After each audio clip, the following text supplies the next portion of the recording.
إلى حضرة النبي المصطفى صلى الله عليه وسلم وإلى أزواجه وذريته وإلى أصحابه وإلى التابعين وإلى التابع التابعين وإلى العلماء والنقباء والنجباء وإلى أولياء الصالحين وإلى آبائنا وأمهاتنا وإلى المسلمين والمسلمات والمؤمنين والمؤمنات بسير الفاتحة.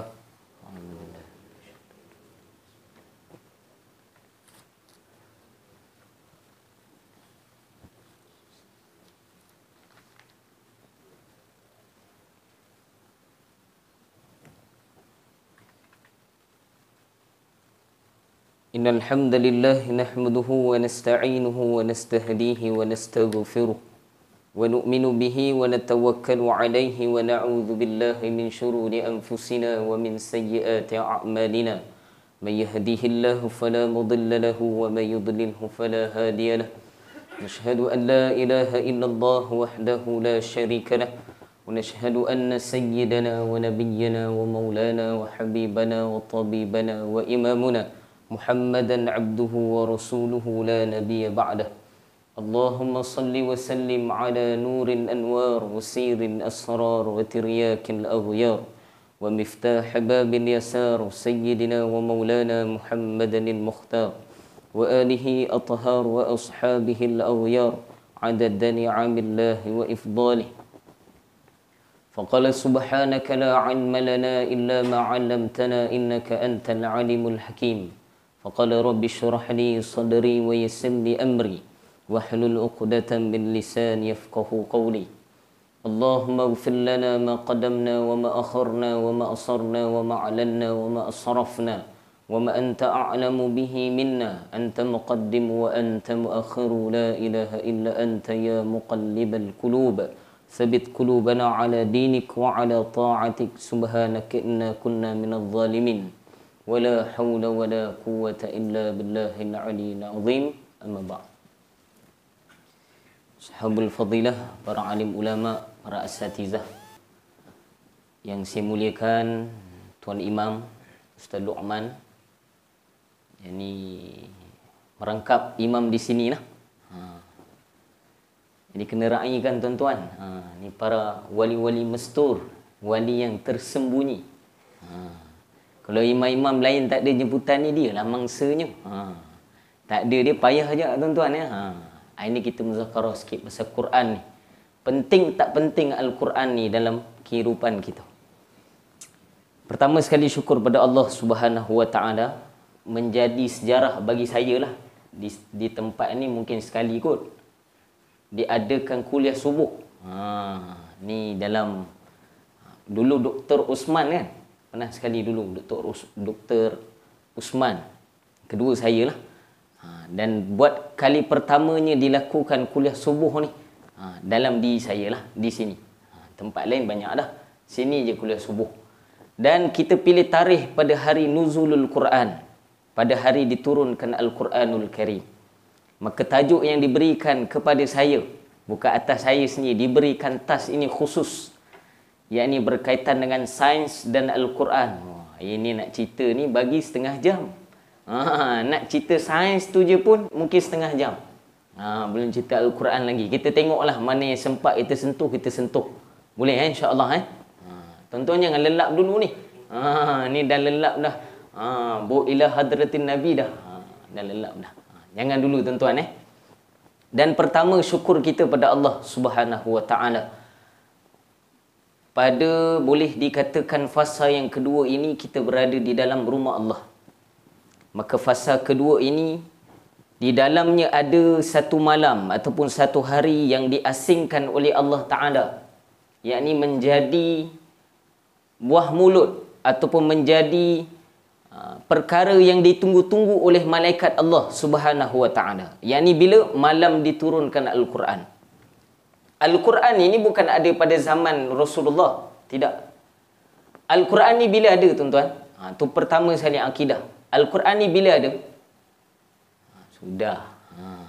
Bila pula ada Quran ni? Sejak azali.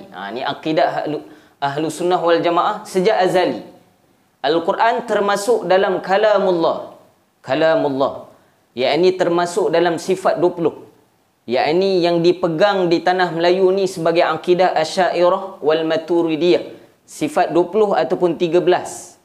Salah satu daripada sifat ini ada sifat kalam.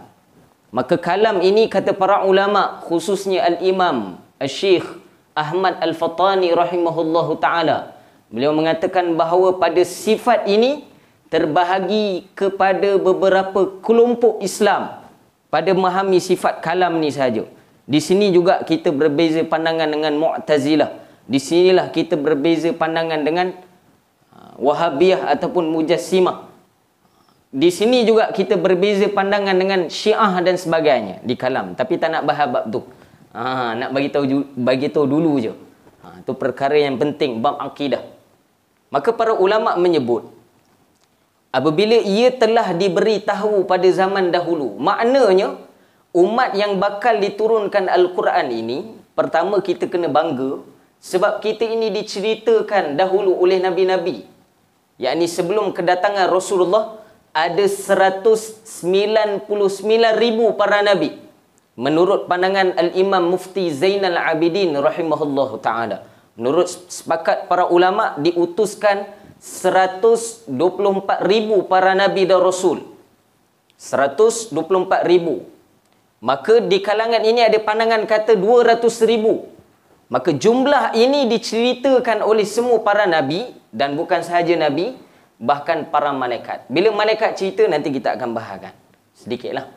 Dan duduk dalam majlis ilmu ini, saya nak tanya, hukum duduk majlis ilmu ni apa tuan-tuan?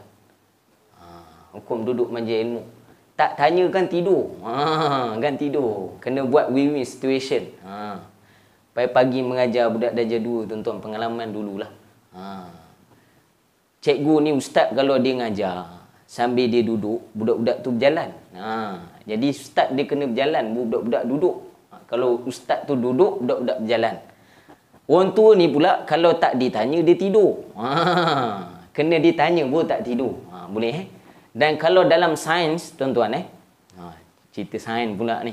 Kalau dalam sains, para ulama menyebut, Allah firman dalam Quran, Rabbana absarna wa sami'na. Pernah dengar tuan-tuan? Kalau tak pernah dengar beratlah tu. Dah berat dah tu. Lagi 3 Jumaat. Sebab apa?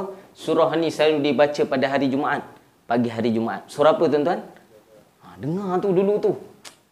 Apa kan nama dia? Surah Sajadah. Bukan sejadah, Sajadah. Sejadah yang kita bawa sekarang tu. Ni Sajadah. Yang ni surah sujud. Pertama, Allah lafazkan kalam kita besok di akhirat. Apa yang kita akan sebut pada Allah? Rabbana, wahai Tuhan kami. Absarna, kami dah lihat. Wasami'na. Dalam ayat ini, Al-Imam Fakhruddin Ar-Razi, di dalam kitabnya Ar-Razi, ataupun kitabnya Mafatihul Ghaib, satu kitab agung besar, Al-Imam Fakhruddin Ar-Razi tulis. Berbagai pandangan, ada yang kata berpuluh jilid, lebih 20 jilid. Kitab dia, tuan-tuan. Tafsir sahaja. Allahu Akbar. Imam Fakhruddin Ar-Razi sebut, kenapa Allah takdimkan absarna. Takdim ni apa? Jamak takdim, takhir. Kenalah tu, bolehlah tu. Takdim ni awal. Takhir ni diakhirkan. Maka diawalkan absar, melihat, bahawa sami'. Kenapa? Sebab para ulama sebut, diria mendengar ini, dia datang pada tarikan mata dulu. Maka kalau mata melihat secara sempurna, maka fokus akan sempurna dengan pendengaran kita. Sebab tu dalam akad, kalau kita mengaji fiqh, akad kita dalam mazhab Syafi'i, bukan akad nikah tuan-tuan, itu pun akad juga, kan? Akad dalam jual beli. Sehingga di dalam ta'arif fiqh, wajah ini ada ta'arif dia. Muka ni ada ta'arif. Ta'arif ni pengenalan. Maksud muka ni apa? Apa maksud muka tuan-tuan? Hari-hari tengok. Apa maksud muka? Muka ni tempat jatuh pandangan. Tu kalau dalam kitab lama. Tempat jatuh pandang. Maka pandang itu para ulama sebut, sempurna ia kepada hak wajah adalah dengan melihat wajah tersebut. Maka dibenarkan harus hukumnya. Kalau di antara lelaki dan perempuan yang bukan mahram, ajnabi, kalau dalam urusan perniagaan, dibenarkan untuk menatap wajah perempuan tadi dengan alasan diijab atau bukan diijab kahwin tuan-tuan, ada akad di antara jual dan beli dia. Jelas? Dapat Maka para ulama sebut kalau kita lelap mata, confirm telinga pun lelap sama. Itu mukadimah dah setengah jam tuan-tuan. Habis. Maka para ulama menyebut di sini, duduk di dalam majlis ilmu hukum 5 je. Tidak lebih daripada ni, tak ada 6 tuan-tuan, 5 je. Apa dia? Wajib, sunat, harus, makruh, haram. Jelas? Bida'ah tak ada. Bida'ah tak ada dalam ni jelas bida'ah tu istilah. Istilah bukan isteri, istilah. Istilah ni para ulama sebut dia adalah sesuatu perkara yang ada syarahannya secara khusus, dia bukan bidang hukum. Maka menuntut ilmu ni kita duduk, dia termasuk dalam hukum wajib, bukan bukan sunat. Dia jatuh hukum wajib. Di dalam bulan Ramadan kita baca dalam hadis Nabi. Bila pula kita baca tuan-tuan? Bila kita baca hadis ni? Kita baca dan live tuan-tuan. Memang tak jumpa saya lah. Kalau tak buka Madrasah Ar-Raudah punya live, memang tak jumpa. Sebelum ini kita ada bahaskan berkaitan dengan Nabi sebut pada akhir bulan Sya'ban. Hadis ini diriwayatkan oleh Sayyidina Salman Al-Farisi radhiyallahu anhu. Seorang sahabat yang tidak dikafirkan oleh Syiah. Ni salah seorang sahabat. Ni saya sebut. Antara salah seorang sahabat yang tidak dikafirkan oleh Syiah. Siapa? Sayyidina Salman Al-Farisi radhiyallahu anhu. Di dalam riwayat Nabi menyebut, Salman sebut bahawa Nabi memaklumkan kepada kita seseorang melakukan amalan sunat di dalam bulan Ramadan digandakan baginya berapa pahala? Apa digandakan bagi dia? Yakni pahala fardu. Disyarah oleh beberapa para ulama, semayang sunat nak dibanding dengan fardu berapa kali gandaan? Kita semayang sunat. Saya bagi contoh dah sebelum ni. Semayang sunat subuh dengan fardu subuh, benda berbeza. 2 rakaat yang sama tapi berbeza darjat dia. Pahala fardu para ulama sebut amalan sunat nak menyamai amalan fardu perlu digandakan 70 kali ganda. Maksud dia apa? 2 rakaat solat sunat subuh yang digandakan 70 kali. Bukan 70 rakaat. Maksud dia 140 rakaat sunat subuh yang dilakukan 2 rakaat baru menyamai 2 rakaat fardu subuh. Allahu Akbar. Dan Nabi sebut mereka yang mendapat pahala fardu melakukan amalan fardu di bulan Ramadan diganda 70 kali fardu, bukan sunat. 70 kali fardu. Balik kira sini tuan-tuan. Saya tak sempat kira. Maksud dia apa? Menuntut ilmu dan setiap huruf yang kamu ambil daripada ilmu yang kamu tuntut, maka dikira pahala fardu tadi. Jelas? Satu nak dapat fardu 70 kali ganda. Satu fardu buat 70 kali ganda fardu. Kali 70 sampai 70 kali baru dapat. Allahu Akbar. Maka manfaat yang kita nak ambil pada pagi ini insya-Allah benda yang besar. Maka jangan ambil inting. Habis. Qadimah. Ambillah wajah ustaz. Sebelum ini, tahun lepas, tuan-tuan boleh tengok live lagi. Boleh tengok nanti ada rakaman. Tahun lepas kita dah ceritakan secara saintifik sebenarnya bagaimana pergerakan Al-Quran itu sendiri.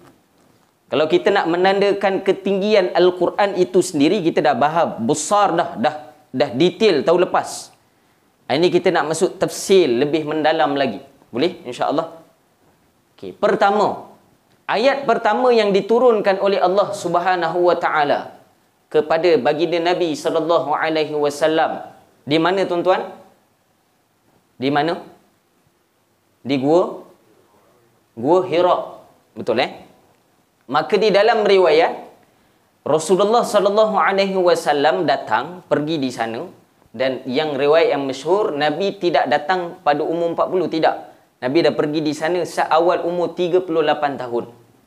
Jelas Maka pada umur 40 tahun dianugerahkan oleh Allah Ta'ala dengan berupa datangnya malaikat Jibril AS. Ni anugerah. Para ulama sebut malaikat Jibril AS ini hanya diutuskan bagi mereka yang terpilih sahaja. Dan turunnya malaikat Jibril AS kita dah bahaskan lebih detail tahun lepas. Dengan berapa kali perumpamaan malaikat Jibril AS. Kita dah bahas. Jibril AS, para ulama sebut ketika menghadap Nabi dalam keadaan rupa dia yang sebenar dalam riwayat. Bagaimana besar malaikat Jibril AS yang lagi? Habis, tak nak cerita bab tu. Apa yang Nabi sampai, Jibril AS sampai kepada Rasulullah sallallahu alaihi wasallam. Ni penting. Apa dia tuan-tuan? Surah Al-Alaq. Betul? Al-Alaq. Ataupun lebih ma'ruf dengan surah Iqra. Bolehlah. Tapi dalam Quran nama dia Alaq. Alaq. Qalqalah kubra. Alaq. Jelas Okey. Pada awal baginda Nabi SAW diajarkan oleh Rasulullah. Hujah, ada orang mengatakan pada Nabi ketika ini ada kritik. Orang mengkritik Rasulullah. Mengatakan ketika ini baginda Nabi pandai membaca pada umur 40 tahun. Betul ke tak? Betul ke tak tuan-tuan? Nabi pandai membaca pada umur 40 tahun. Dan uminya baginda Nabi ni, buta hurufnya baginda Nabi ni, keaiban baginda Nabi pula dia cakap. Kita jawab balik. Al-Imam Bukhari rahimahullahu ta'ala menjawab persoalan oleh orientalis yang bernama Golzilha. Golzilha. Ni antara orang yang bertanggungjawab mengkritik Rasulullah sallallahu alaihi wasallam. Apa kritikan dia? Dia kata orang Islam berpanut, berpegang pada manusia yang sehingga umur 40 tak pandai membaca. Ini kita jawab. Para ulama menjawab di sini apa dia? Rasulullah pada umur 40 bukan tak pandai membaca, tidak. Tidak pandai membaca bukan bermakna tidak pandai. Jelas? Ada orang dia tak pandai membaca pun. Ada satu kisah. Cerita kisah ni panjang pula tuan-tuan. Boleh kot insya-Allah Ada satu kisah. 3 orang graduan. Macam kita kan, budak universiti kan bangga kan ustaz kan. Keluar-keluar, saya graduan UAE. Siapa tak boleh tegur saya ni? Saya orang UAE. UAE tu boleh melepasi segalanya. Ni 3 orang graduan. Di dalam kisah ni kata guru saya, dia berhajat untuk mengambil sampan. Maka dia upah seorang tua bersama dengan dia. Yakni untuk dayung sampan tadilah, sewa pada orang tadi, lepas tu upah sekali dayung. Maka dalam perjalanan, ringkas kisah, dalam perjalanan si tua ini bertanyalah pada 3 orang pemuda ni, graduan ini, kamu ni seorang daripada mana? Saya ni pensyarah. Saya ni lecturer. Saya ni tukang ataupun tenaga pengajar kepada mereka yang hendak belajar. Ini guru kepada guru. First, berpelajaran. Yang kedua, saya adalah seorang apa? Saya seorang orang yang mengkaji. Maksud mengkaji di sini, orang saintis lah. Dalam bahasa kitab tadi, mengkaji. Dan yang ketiga, seorang pakar perubatan. Tiga-tiga berjaya. Ditanya pada orang tua ni, pakcik tahu apa? Pakcik tahu mendayung sahaja. Pasal nak pergi satu tempat. Ringkas kisah. Berjalan sahaja orang ni tadi bersama dengan 3 orang graduan ini, orang yang pakar ini. Lalu ditakdir oleh Allah Ta'ala bocor sampan tadi. Lalu ditanya oleh pakcik ni ketiga-tiga. Ditanya pada 3 pemuda tadi. Kamu dalam banyak-banyak yang kamu belajar berenang tak? Dia tanya. Tak belajar pakcik, tak sempat graduan lagi. Orang kedubung kata, bila dia tanya kamu pernah belajar berenang tak pernah belajar berenang ni, pakcik ni tanya, orang tua ni tanya, belum belajar lagi pakcik. 3 tak belajar. Pakcik ni cakap alhamdulillah saya graduan dalam berenang. Maka yang selamat ketika itu siapa tuan-tuan? Orang tua tadi. Maka para ulama sebut di sini apa? Nilai ilmu itu.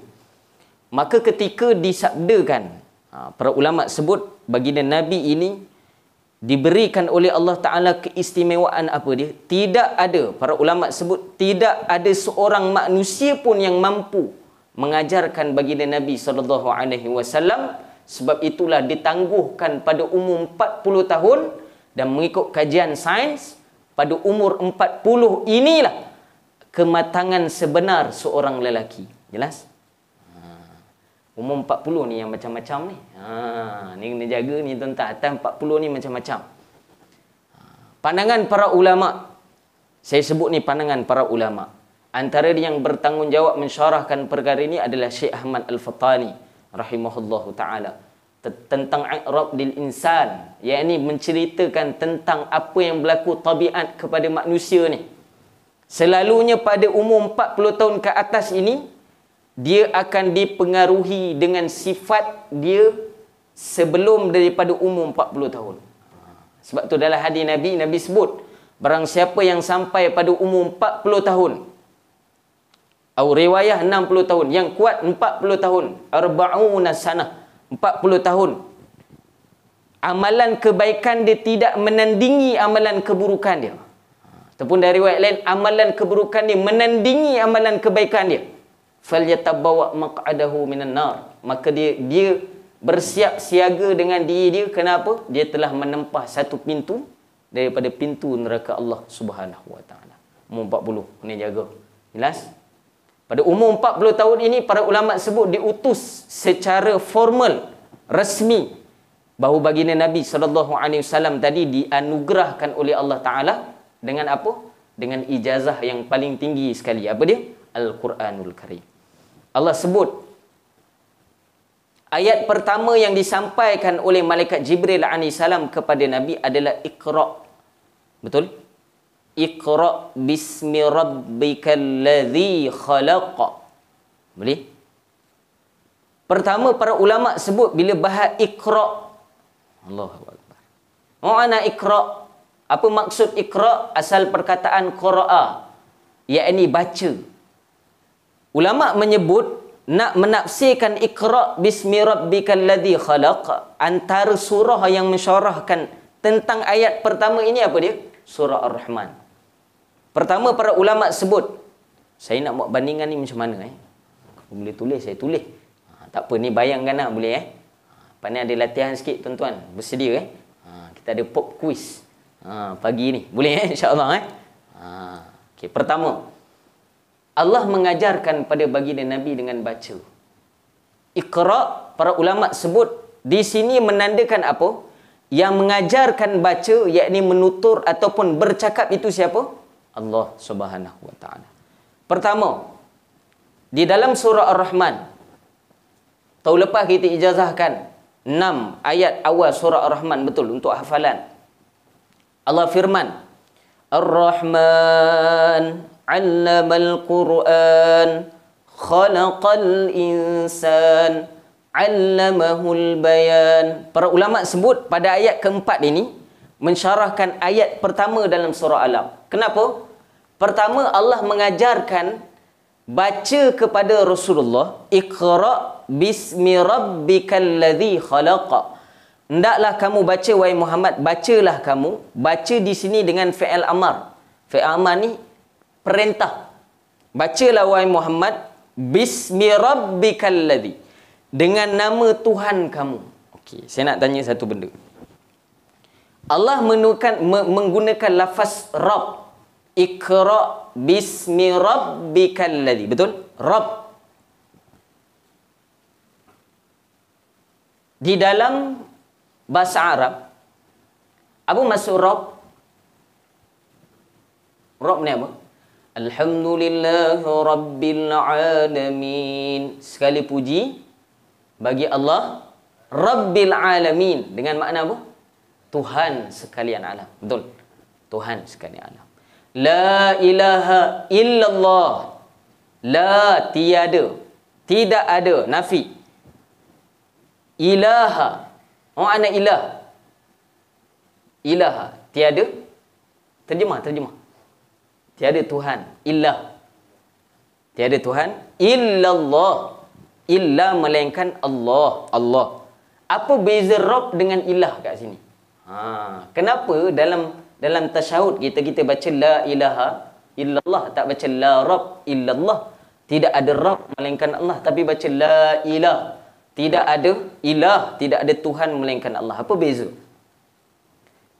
Ulama tafsir menyebut perkataan Tuhan. Tuhan. Yang duduk dalam pengajian saya Tauhid mungkin tahu ni. Abang ingat lagi bang. Tuhan ni asal perkataan apa? Tuhan. Asal perkataan apa sebenarnya? Tuhan. Tuhan ni adalah gabungan daripada dua makna yang berbeza. Dapat? Pertama, Tuhan dengan makna mencipta. Para ulama menyebut Tuhan itu diambil perkataan Tuhan yang menciptakan. Itu diambil tu. Dapat? Tu. Han para ulama sebut diambil daripada yang menjadi sembahan. Jelas? Ambil yang tu dulu. Baru dapat Tuhan. Dalam ayat Iqra bismi rabbikal ladzi khalaq, bacalah Muhammad dengan nama Tuhan kamu. Maksud Tuhan di sini dengan apa? Tuhan yang menciptakan. Sebab menggunakan Rabb. Jelas? Tapi bila kita guna la ilaha illallah, tidak ada Tuhan di sini. Dengan makna Tuhan kat sini apa? Tuhan yang menjadi sembahan. Dapat? Sembahan hanya Allah Subhanahu Wa Taala. Dapat yang ni dulu. Dapat yang ni dulu. Dari ilmu tafsir saya nak terang panjang nanti. Tapi nak sebut kat sini baru dapat beza. Sebab itu dalam riwayat kita baca Alhamdulillahi Rabbil Alamin. Segala puji bagi Tuhan. Tuhan di sini apa? Yakni yang menciptakan. Menciptakan apa? Alamin. Yakni alam-alam yang ada. Iqra bismi rabbikal ladzi khalaq. Wahai Muhammad, bacalah kamu dengan nama Tuhan kamu yang menciptakan. Alladzi khalaq, yang sebenar-benarnya yang menciptakan. Okey. Ar-Rahman, para ulama sebut antara sifat yang menerangkan bagi Allah Ta'ala di dalam Asma'ul Husna, yang menerangkan ayat-ayat bismi ini dengan nama Tuhan.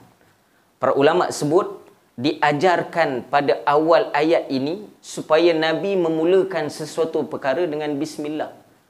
Yakni memulakan suatu perkara dengan nama Allah Subhanahu Wa Taala. Maksud dia apa kat sini? Para ulama menyebut tugas pertama seorang tadi dalam kehidupan dia, kalau dia telah dapat anak, maka tugas pertama para ulama sebut hendaklah dia ajar pada anak dia untuk mengenal Allah. Sehingga di dalam riwayat perlu mengajarkan kepada anak tulisan pertama pun Bismillahirrahmanirrahim. Jelas. Bukan sahaja baca, sehingga tulis pun para ulama sebut uktub pun dengan Bismillah, yakni dengan Bismillahirrahmanirrahim. Jelas? Dan bahkan para ulama sebut dengan nama Tuhan ini juga di zaman Nabi Sulaiman alaihi salam. Kerana apa? Di zaman Nabi Sulaiman alaihi salam, Ratu Balqis, para ulama sebut boleh jatuh kerajaan dia kerana takut kepada Nabi Sulaiman alaihi salam. Kerana para ulama sebut ketika itu burung hudhud di dalam tafsir membawa satu lembaran, ataupun bukan satu lembaran, satu papan yang diperbuat daripada emas, yang di dalamnya ada tulisan innahu min Sulaiman innahu Bismillahirrahmanirrahim. Bismillahirrahmanirrahim lah para ulama sebut yang menggegarkan istana Ratu Balqis. Maka di dalam riwayat para ulama sebut juga antara sifat Ar-Rahmannya Allah Ta'ala, Allah terangkan Ar-Rahman 'allamal Quran, aku yang maha pemurah ini. Pemurahnya Allah Ta'ala pada apa? Pertama, akulah yang mengajarkan Al-Quran. 'Allamal Quran, khalaqal insan, menerangkan di sini Iqra bismi rabbikal ladzi khalaq, hendaklah kamu baca dengan nama Tuhan kamu yang menciptakan. Menciptakan apa? Khalaqal insan, yakni diciptakan manusia itu sendiri. Dan insan para ulama sebut yang diajarkan kepada insan ini yang pertama apa dia? Oleh Allah Ta'ala, yakni 'allamahul bayan, diajarkan bagi manusia ini pertuturan, yakni bercakap. Jangan kita anggap bercakap ni kita yang belajar sini, tak. Yang mengajarkan bercakap ini siapa? Allah Subhanahu Wa Ta'ala. Dan kita lihat dalam saintifik Al-Quran, Ni ujian pop quiz sampai ni tuan-tuan, buka mata. Kan terperanjat saya tanya nanti. Pertama, di dalam Al-Quranul Karim, hebatnya Al-Quran ini pada sudut sains. Dia bukan sahaja membetulkan saraf tulang belakang. Ataupun slip disk. Al-Quran boleh betul Ustaz. Mana ayat dia? Nantilah tuan-tuan. Sabarlah, itu episod lain mungkin. Pertama, para ulama sebut dia membetulkan bagaimana pertuturan manusia. Pertama saya nak sebut, di awal daripada surah ataupun ayat ataupun huruf dalam Al-Quran diawali dengan huruf apa? Huruf apa tuan-tuan? Tak kenal berat ni. Huruf apa? Alif. Betul? Para ulama sebut bagaimana sebut alif yang betul. Jangan sangka alif tu tak sebut betul pun tak apalah Ustaz. Bukan kira pun. Alif pun dikira Al-Quran tak? Alif lam mim termasuk. Para ulama sebut bagaimana sebut alif yang betul. Diajar di dalam agama. Nampak? Detailnya agama ini, detailnya Al-Quran ini, permurahnya Allah, tanda murah Allah yang pertama apa dia terhadap manusia? Allah yang mengajar kat manusia ini bercakap. Apa bukti dia? Yakni Allah mengajarkan bagaimana membaca Al-Quran. Membaca Al-Quran ni sebenarnya apa? Membetulkan pertuturan kita. Jelas? Sebagai contoh. Huruf yang duduk di bahagian kerongkong kita. Ada berapa? Sudah. Ni tak datang kelas hari Selasa, Ustaz Amar. Selasa ke Isnin? Isnin. Habislah. Rosak kan? Apa huruf yang berada di bahagian kerongkong tuan-tuan? Yang selama ni tuan-tuan tak sedar yang dia ada kat situ. Mungkin pagi ni baru tahulah. Mungkin dulu tahu tapi tak hafal. Ada 6 huruf tuan-tuan. Ni ingat betul-betul. Pertama, para ulama sebut adalah huruf alif tu sendiri. Yang ni hamzah. Berada di mana? Di awal tekak. Boleh ikut saya sesama? Bagaimana betul dengan sebut betul nganga mulut tuan-tuan? Yang pakai mask tak apa, jangan besar-besar, mask saya tak nampak. Jangan tekan. Jelas? I, u, an, in. Bukan in. In, un. Dapat? Hamzah, alif bertemu dengan hamzah, mati. Ada lebih belajar logoh, dia tekan lagi. Tu ain. Dapat? Awal tekak ni, atas ni. Tuan-tuan nampak? Tak nampak pendek umur tuan-tuan? Besar hukum saya ni. Atas ni tuan-tuan, awal. Jelas? Yang kedua huruf apa?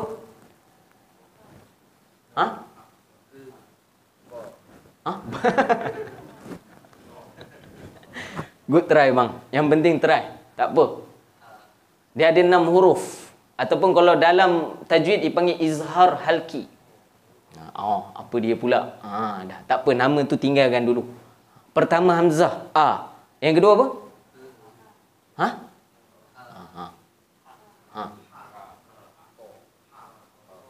Mana ni? Maaf. Bukan di awal ni. Di akhir. Maaf. Saya silap. Di akhir. Di bahagian dada, Dan yang kedua, para ulama sebut huruf ha. Ha ni mana ustaz? Ha simpul tu. Dapat? Ha simpul. Mana tempat dia ni? Akhir tekak. Akhir tekak kat mana tuan-tuan? Tak payah tunjuk, mana tak nampak. Saya nak beritahu kat mana? Kat sini. Bahagian dada. Maka awal disebut Allah dengan hamzah ataupun alif berbaris fathah pada atas, betul? Maka perlu akhir dia di dada. Allah. Cuba ikut. Allah. Sebab apa? Sebab ha ini perlu disempurnakan di dada. Sebab tu dinamakan, kalau nama makhraj, dinamakan ha ini dengan ha gelak. Ha. Ikut tuan-tuan. Hi, hu, han, hin, hun, Dia waqaf di sini. Sebab tu bila disebut Allah, maka waqaf jatuh ha itu di hati. Allah. Allah. Allah. Dengan dada getar tak tuan-tuan? Allah. Dada di sini tuan-tuan. Yang ni rusuk. Getar nanti tu ada lain tu cerita dia. Yang pasti bukan jodoh, tu kanser tuan-tuan. Kanser tu. Di dada tuan-tuan Allah. Allah. Jelas? 2 huruf. Aha. Pertengahan daripada tekak ini ada 2 huruf. Yang paling payah kita sebut. Pertama ain. Sudah. Bukan ain jiran kita tuan-tuan Ain. Alhamdulillahi rabbil Cuba. Ain. Ain.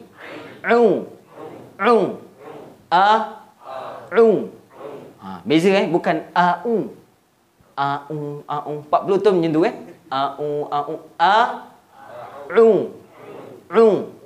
Jelas? Beza tuan-tuan di dalam riwayat. Wallahu sami'ul alim. Sami'u alim. Ain. Dengan wallahu sami'ul alim. Hamzah. Apa makna dia bang? Ingat lagi? Wallahu sami'. Dan sungguhnya Allah Ta'ala itu maha mendengar. Sami' ain. Alim. Maha mengetahui. Alim. Kalau tukar ain ni, dia jatuh bawah sikit dia. Daripada bawah, tertelan dia ke bawah. Bukan tengah, dia jatuh bawah. Jadi alim.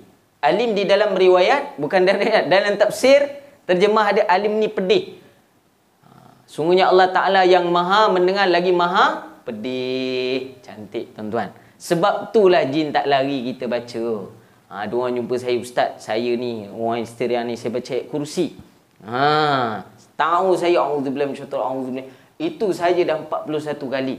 Kenapa jin tak lari ustaz? Sebab jin tu tahu orang tu tahu baca ke tak tuan-tuan. Dia kenal betul ni, dia tengok nampak gaya ni gaya je lah. Bacanya tak ada. Sebab tu dia kekal di situ dan bahkan dia seronok. Para ulama sebut sebab apa? Sebab gaya bacaan kita. Dan yang ketiga ni cukuplah 6 huruf boleh Dan yang terakhir di bahagian akhir ini ada 2 huruf. Tadi ain dan juga ha. Ha pedas tuan-tuan. Alham itu di tengah. Bagaimana ukuran dalam riwayat kata guru saya bergerak tengah ini. Alham, ha. Alham, jelas? Ha dan ain, Okey. Bahagian atas sekali. Awal daripada tekak. Tadi hujung. Awal daripada tekak yang saya salah tadi. Awal tekak ini 2 huruf.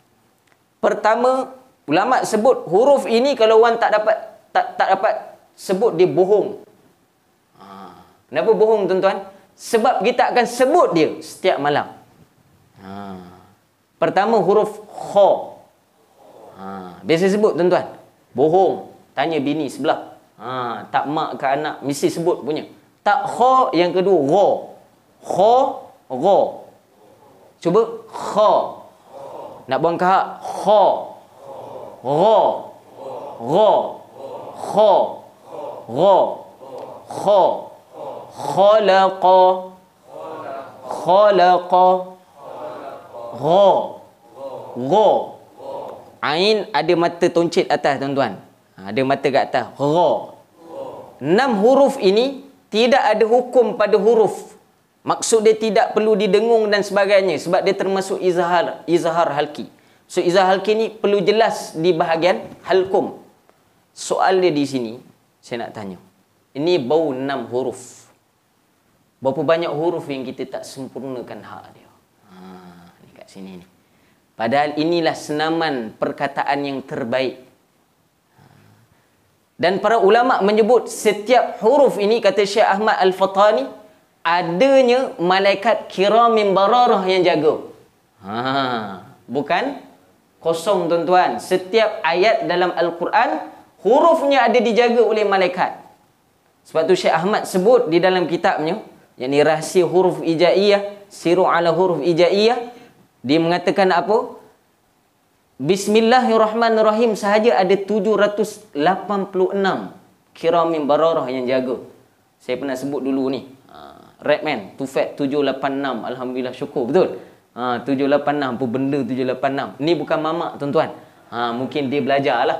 786. Mungkin mamak pun letak nombor-nombor tu, mungkin ada rahsia di sana. Bukan rahsia bersyirik dengan perkara tadi. Tidak, tuan-tuan. Tapi para ulama' Syekh Ahmad sebut, adanya malaikat yang disempurnakan perkataan tadi dan manfaatnya kita akan dapat. Kenapa saya baca Al-Quran, Ustaz? Nabi sebut Al-Fatihah ni syifa. Ada sahabat yang baca ayat Al-Fatihah saja pada air, kemudian ditiup, diberi pada sahabat yang lain, minum sehat. Saya minum, saya buat ayat tak jadi-jadi, bertambah pula, Ustaz. Beza dia para ulama sebut sebab apa? Sebab ketika mereka yang sempurna hak pembacaannya, maka barulah datang nusratullah, bantuan Allah Subhanahu wa taala. Ini pertama saya nak sebut. Kat sini nak maklumkan apa? Kajian demi kajian dilakukan dan terlampau banyak kajian terhadap Al-Quran dibuat. Bukan saja pada sudut orang Islam, bahkan bukan Islam pun melakukan kajian yang sama. Akan tetapi para ulama sebut tidak ada peningkatan pengetahuan pada diri orang Islam itu sendiri. Yakni pada sains ataupun pembelajaran awal manusia itu sendiri adalah pada sudut pertuturan terhadap Al-Quran itu sendiri. Jelas? Ini kita lihat berapa ramai yang ambil enteng terhadap Al-Quranul Karim. Berapa banyak yang membetulkan perkataan Alhamdulillah. Dan banyak yang baca Alhamdulillah dengan menghidupkan lam di situ. Dengan Alhamdulillah. Dan kita bangga pula perkataan itu disebutkan pada sahabat lain. Tak apalah, dah salah nak buat macam mana kan. Dah aku tak belajar. Sebab tu para ulama sebut di akhir zaman ni ilmu ini menjadi bagaimana? Hanya yang tersepak sahaja. Ilmu agama ni mana yang tersepak? Itu sahaja, cukuplah yang tu. Dulu aku dah belajar Alhamdulillah macam ni je lah. Daripada saya selalu sebut umur darjah 4 tahun, darjah 4, tingkatan 4, 24, 34, 44, 54, sama je Al-Fatihah kita. Tidak ada makna yang besar. Dan para ulama juga sebut yang terakhir mungkin daripada saya, yang terakhir tuan-tuan di dalam riwayat juga betapa hebatnya Al-Quranul Karim ini. Para ulama sebut dia dekat dengan Al-Qadar. Antara tips untuk mendapatkan malam Al-Qadar ini para ulama sebut antara caranya adalah dengan memperbanyakkan pembacaan Al-Quranul Karim. Juga di dalam riwayat ini Imam Fakhruddin Ar-Razi juga riwayatkan tentang kisah yang sama pada Iqra' bismi rabbikal ladzi khalaq ini, sebab tentang penurunan awal ataupun penceritaan awal manusia itu sendiri. Ni yang terakhir mungkin bonus lah. Saya tak pernah cerita secara detail lagi ni. Itu bau Iqra' saja tuan-tuan. Tuan-tuan pun dah gaul kepala dah. Mungkin sebab kuliah subuh tuan-tuan kita mengaji tafsir sendiri sikit. Sebahagian kecil pada tafsir ini. Di dalam riwayat, ketika diciptakan Nabi Adam AS, apa yang berlaku tuan-tuan? Pertama, Nabi Adam diciptakan pada hari apa? Hari fil yaumil Jumaah, pada hari Jumaat. Kenapa saya mengambil pandangan Imam Fakhruddin Ar-Razi? Saya selalu sebut Imam Fakhruddin Ar-Razi ni antara ulama kosmologi. Tuan-tuan tahu kosmologi ataupun ulama astronomi, ilmu falak, ulama pakar, Fakhruddin Ar-Razi. Di dalam tafsirnya dia menceritakan ketika malaikat menghimbau kembali ni awal tuan-tuan hebatnya ilmu Al-Quran tu sendiri. Di dalam riwayat ketika malaikat mempersoalkan penciptaan Nabi Adam AS. Ingat dalam surah apa ni? Surah Al-Baqarah. Betul. Tajuk besar dia adalah penciptaan tentang Nabi Adam AS. Dan para ulama sebut ketika dicipta Nabi Adam AS, ringkasnya, malaikat ini dalam riwayat dia bukan menafi, dia menolak.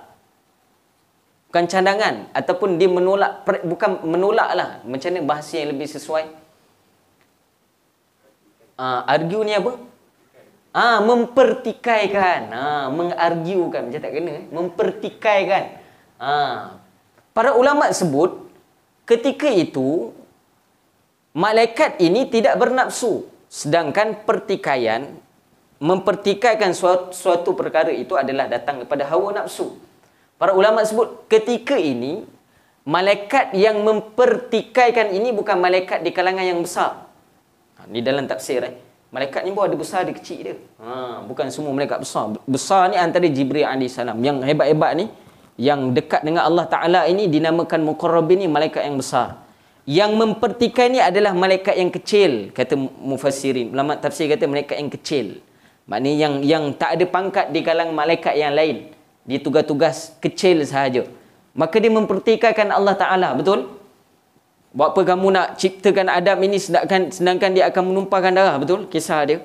Di dalam riwayat, sebelum datangnya ayat subhanaka la ilma lana illa ma 'allamtana, lagi innaka antal alimul hakim. Dalam riwayat, sebelum malaikat sebut ini, ketika Allah menciptakan Nabi Adam AS itu, diajarkan. Kalau dalam ayat ini kita tengok, wa'allama adamal asma'a kullaha. Ni dalam riwayat. Diajarkan bagi Nabi Adam AS ini nama keseluruhan, segalanya. Dan dalam riwayat, bahasa Nabi Adam sahaja. Kalau kita nak tahu, kata para ulama, nak tahu bahasa Nabi Adam pertuturkan pada zaman dia, dan betapa alimnya Nabi Adam AS ini, kita dapat ketahui apabila berakhir dunia ini. Maksud dunia ini berakhir apa dia? Orang yang terakhir, contoh, orang yang terakhir yang berjaya untuk mengeluarkan bahasa baru. Berapa bahasa yang ada kat dunia ni? Wallahualam, banyak kan? Slang pun dah banyak. Para ulama sebut setiap bahasa ini ada pada Nabi Adam AS. Ni Adam boleh cakap. Yang terkejut Nabi Adam cakap Melayu pula, jumpa nanti tuan-tuan. Berlaku tak berlaku? Wallahualam. Nanti jumpa nanti tanyalah boleh cakap Melayu ke tak. Cuma ulama sebut semua bahasa ini diajarkan pada Nabi Adam AS. Jelas? Jelas? Dapat? Maka para ulama sebut antara yang ditanya. Ni. Ketika dipertikaikan oleh malaikat, tuan-tuan dengar betul-betul kisah ni. Bila dipertikaikan oleh malaikat, maka Allah memerintah kepada Nabi Adam AS. Dalam kitab tafsir ni, kita tak dapat kitab lain. Antara Imam Fakhruddin Ar-Razi sebut, ditanya kepada malaikat ketika itu. Allah perintah, wahai Adam, kamu tanya pada malaikat. Dia kata dia alim, kamu tanya pada dia. Semua benda ditanya. Dan para ulama sebut ada yang kata ditanya ini yang terakhir. Ada berapa soalan. Antara yang terakhir para ulama sebut diperintah oleh Allah Ta'ala terhadap Nabi Adam untuk tanya pada malaikat apa dia? Yang pertama ditanyakan pada malaikat, wahai malaikat, apakah nama angin yang keluar daripada duburnya manusia? Sehingga itu diajarkan oleh Allah Subhanahu Wa Ta'ala. Alim betul. Allahu Akbar. Para ulama sebut, ni dalam, tuan-tuan dengar dulu benda ni, dengar dulu, dan disyarahkan oleh para ulama. Nak begitu detailnya Islam ni. Pertama, ditanya oleh Nabi Adam AS, wahai malaikat, apakah yang keluar daripada dubur manusia ini? Yang dia keluar, angin dia kuat. Angin dia kuat, tapi bunyi dia slow. Angin dia kuat, angin kuat tapi bunyi slow. Laju keluar tapi slow, tak ada bunyi. Silent killer. Tahu bau je. Ditanya Nabi Adam, Nabi Adam bertanya kepada malaikat, apakah nama dia? Apa nama istilah bagi angin ni? Apa nama dia tuan-tuan? Melayu pun payah sebut kan. Kalau dalam bahasa Arab, kata Imam Fakhruddin Ar-Razi, kalau kita tengok, nama dia Fuswatun. Fuswatun. Itu dari riwayat. Fuswatun. Maka Allah perintah pada Nabi Adam, wahai Adam, kamu tanya lagi. Tanya lagi pada malaikat. Maka ditanya oleh Nabi Adam AS pada malaikat, wahai malaikat, apa pula yang keluar daripada dubur Bani Adam ini, yang angin dia perlahan,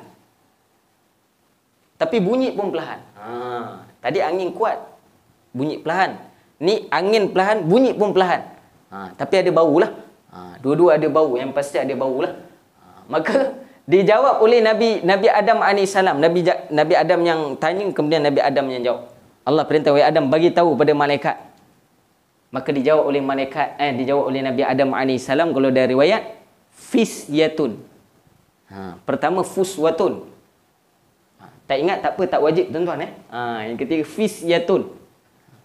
Kemudian Allah perintah pada Nabi Adam, wahai Adam, tanya lagi pada malaikat. Dia cakap dia tadi alim betul. Kenapa kau ciptakan Nabi Adam? Nabi Adam, kau tanya pada malaikat, tanya pada. Maka ditanya oleh Nabi Adam AS. Allah yang bagi tahu, kan? Dilhamkan pada Nabi Adam AS. Maka Nabi Adam tanya, wahai malaikat, apa yang keluar daripada dubur manusia ini? Tadi kuat, bunyi perlahan. Kuat, perlahan, bunyi perlahan. Ini bunyi, keluar kuat, bunyi pun kuat macam bom. Pum. Apa nama dia? Tercengang ketika itu. Dari riwayat, malaikat tercengang dengan soalan ketiga ini. Lalu dijawab oleh Nabi Adam AS. Apa nama dia? Durratun. Durratun. Dur, bunyi, pum.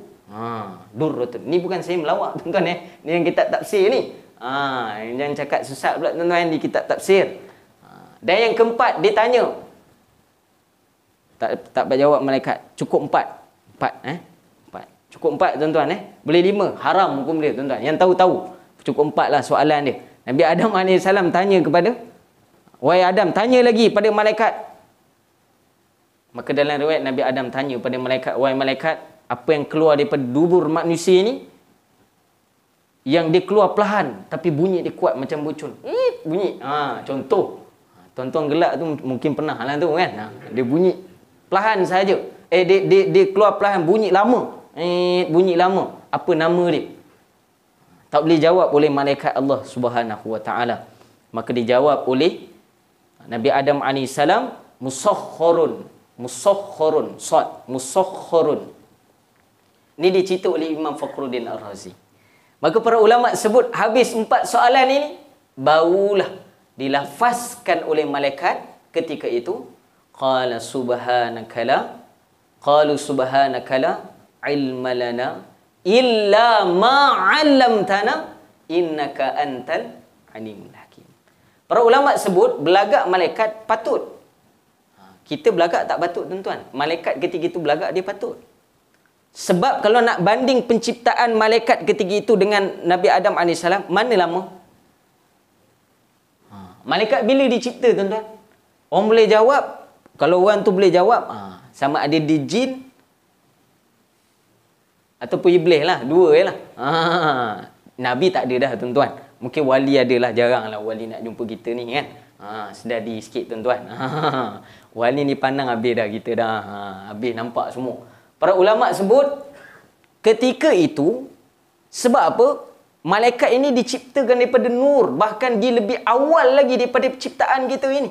Di dalam kitab Mishkat Musabih, darat ini elemen terakhir dicipta oleh Allah Ta'ala. Darat, sebelum itu air, kemudian angin, sebelum daripada air api, yakni syaitan, dan sebelum itu adalah daripada air dan daripada angin.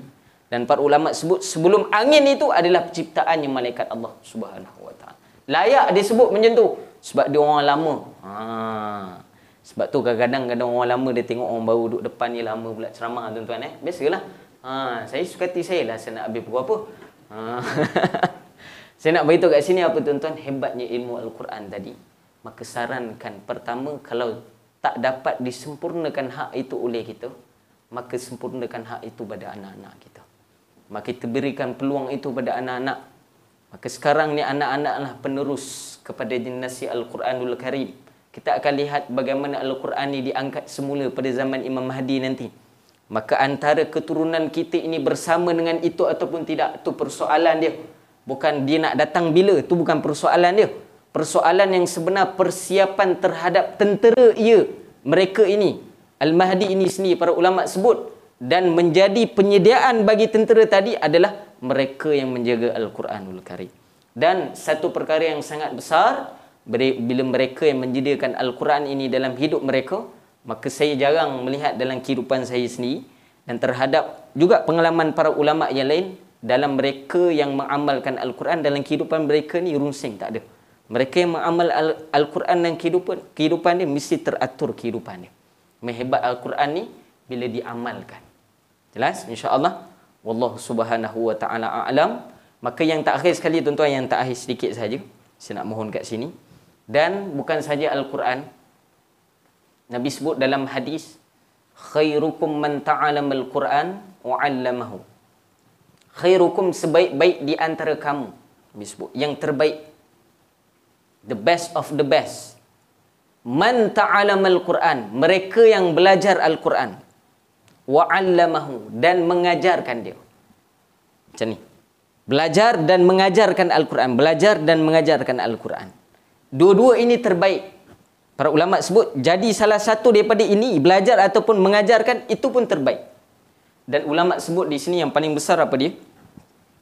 Bagaimana mereka yang menyediakan untuk kedua-dua ini. Dapat? Mereka sediakan sebahagian daripada harta dia, sediakan sebahagian daripada tempat rumah dia, sediakan sebahagian daripada masa dia untuk menyediakan dua tempat ini. Contoh madrasah menyediakan tempat untuk belajar Al-Quran dan mengajarkan. Dapat? Maka mereka yang menyalurkan untuk sumbangan ini ataupun menyalurkan perkara ini yang ada sangkut paut dengan tempat yang terdirinya belajar Al-Quran dan mengajarkan, para ulama sebut apa? Dia dapat pahala kedua-duanya. Allahu Akbar. Sebab tu tempat-tempat yang saya mengajar Al-Quran, saya jealous. Sebab kat rumah saya sini saya tak dapat buat macam tu. Belum masa dia lagi. Bukan tak dapat, belum masa dia lagi. Betapa hebatnya orang yang dapat menyediakan tempat pula. Bukan tempat, menyediakan suasana itu. Orang yang belajar Al-Quran dan mengajarkannya. Maka para ulama sebut, kalau tak mampu kita datang dalam majlis Al-Quran ini, mungkin kita dah susun waktu itu, tak mampu untuk datangkan, maka sumbangan kita terhadap majlis ini sangat besar. Jelas? Saya tak promote ni atas saya ada madrasah, tak ada tuan-tuan. Saya promote ni, saya beritahu di sini apa? Ini salah satu daripada cara tuan-tuan nak selevel dengan orang yang belajar Al-Quran dan mengajarkan. Bahkan guru saya sebut, mereka yang menyediakan dua-dua benda ni, dia menyediakan orang yang belajar dan dia menyediakan orang yang mengajar, maka dia dapat dua-dua perkara ni. Kalau dia termasuk sekali dalam tu, lagi hebat. Masya-Allah. Semoga Allah Ta'ala beri kekuatan pada kita dan mengamalkan apa yang kita belajar ini. Dan saya ijazah kepada amalan pada tuan-tuan. Ijazah saja ustaz ni. Amalan Bismillahirrahmanirrahim. Setiap kali sebelum tidur amalkan 21 kali. Sebab ni wasiat pada para masyayikh kita, juga pada guru-guru kita yang mulia. Dan sanad ni saya ambil pada tuan guru saya, ini Tuan Guru Haji Razali bin Ibrahim. Beliau mengambil daripada Mu'alim Tuan Guru Haji Wahid Sungai Udang. Beliau mengambil daripada Tuan Guru Haji Yusuf bin Ahmad yang dituk kenali, mengambil daripada sahibul kitab atau mu'aliful kitab Syekh Ahmad Al-Fatani rahimahullahu ta'ala. Dengan amalan ini 41 kali sebelum tidur. Dalam riwayat lain 21 kali. Maka yang terbaik yang saya amalkan 21 kali. Maka amalan ini para ulama sebut memberikan kekuatan kepada kita untuk bangun beribadat di malam hari. Dapat tuan-tuan Ustaz, yang luar-luar rezeki tak ada. Orang yang dipilih malam hari untuk bangun tuan-tuan, itu rezeki besar. Bukan semua orang dapat bangun tuan-tuan. Tuan-tuan ingat tuan-tuan dapat duduk sekarang ni sebab tuan-tuan nak datang lah. Kan Allah kasih tengok. Sian kawan, datanglah. Besok tak tahu pula. Kan? Datang, dah tahu dah. Oh macam ni punya. Ni manfaat sebenar. Para ulama sebut semuanya balik pada Allah Subhanahu Wa Taala. Maka haraplah pada Allah. Maka saya ijazahkan amalan ini sebanyak 21 kali ataupun 41 kali. Kedua-duanya boleh mengamalkan. Menurut tarik saya, perjalanan saya mengamalkan 21 kali. Sebut saya terima. Qabiltu bil ijazah. Sebut qabiltu bil ijazah. Saya ijazahkan amalan ni, sebut saya terima. Dan saya benarkan untuk ijazahkan kepada ahli keluarga. Maka sebelum daripada tidur, amalkan Bismillahirrahmanirrahim 21 kali. Dan yang kedua, amalkan sebelum masuk tidur tuan-tuan. Sebelum masuk rumah 3 kali. Balik ni boleh amal. Sebab apa? Syaitan khusus di atas rumah kita ni. Dalam riwayat Ibn Qayyim Al-Jauzi menulis, adanya syaitan bernama Dashim. Bukan dashing Dashing tu minyak wangi tuan-tuan. Dashim. Riwayat lain Dasim. Yang betul Dashim, Shin. Dashim ini para ulama sebut akan mengacau mereka yang berada ketika masuk di dalam rumah. Yang pertama, tidak memberi salam dengan sempurna. Yang kedua, tidak mengucapkan bismillah 3 kali. Maka para ulama sebut diucapkan bismillah 3 kali sebelum masuk daripada rumah. Kemudian baru bagi salam ataupun bagi salam, ucap bismillah 3 kali, baru langkah kanan masuk rumah. Jelas? Kalau tak, apa keburukan dia? Pertama, kita akan masuk rumah dalam keadaan marah. Tu yang pasti. Tak sebab buka kopiah lagi dah marah dah. Tak tahu, lepas tu tak tahu apa marah. Tak tahu apa pesan dah marah. Dia jadi macam tu. Dan para ulama sebut dia akan memporak-perandakan di dalam rumah kita. Ini dibuktikan di dalam kitab-kitab hadis yang diriwayatkan daripada baginda Nabi SAW. Juga si ijazah keamalan ni sebut saya terima. Maka bismillah dua ini menjadi amalan mudah bagi kita. Semoga Allah pilih kita untuk mengamalkannya. Walaupun mudah, tapi perkara tadi susah bagi mereka yang tidak mahu mengamalkannya. Semoga Allah pilih tuan-tuan dan saya untuk mengamalkan amalan ini, insya-Allah. Itu saya pada saya, insya-Allah yang baik semua pada Allah Taala, yang buruk pada nafsu amarah saya. Saya mohon maaf kalau pagi ni tuan-tuan boring dengan tafsiran kita.